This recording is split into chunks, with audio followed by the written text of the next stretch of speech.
Patient with us, septuagenarians. I talked to y'all before. You've seen me a number of times. You know who I am. Brian Glenn. I live right across the street on MacArthur Court from where Comanche Circle is going to be. I've talked about water. I've talked about air. I've talked about setbacks. I've talked about sound. I'm not going to waste your time with this anymore. I think what the court has done here today is fantastic. You've done what you need to do.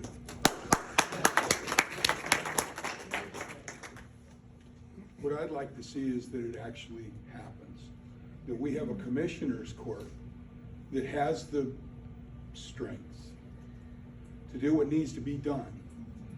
But I think we have some of the right people here to do it. We have plenty of people to draw from to do it. One of the things that I've been doing is taking a look at the development requirements that we've been talking about this morning at length.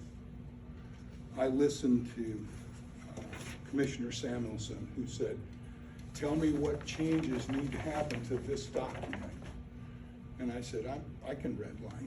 I'm an engineer. I can go through there and bleed all over this.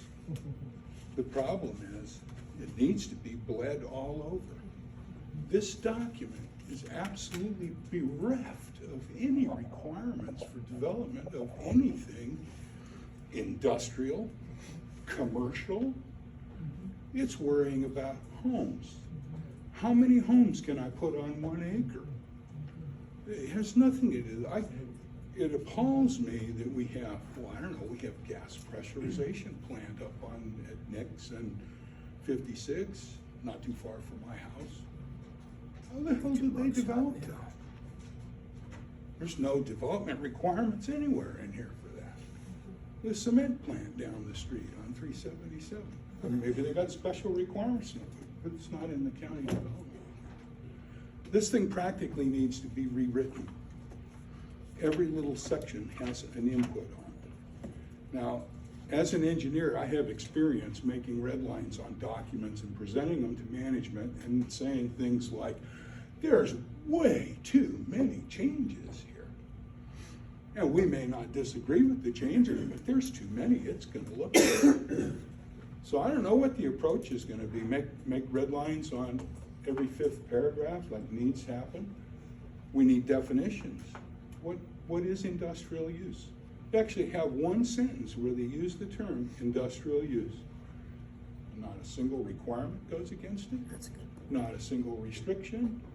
They're just in context of the discussion. We need to define industrial use or something in this document. And my thinking is it's going to have to be a whole subsection onto itself in order to get it approved, so that we don't have to get 50 little red lines approved. Okay, it's not in the definitions section. Refer forward to the section it's in. Maybe it needs its own document.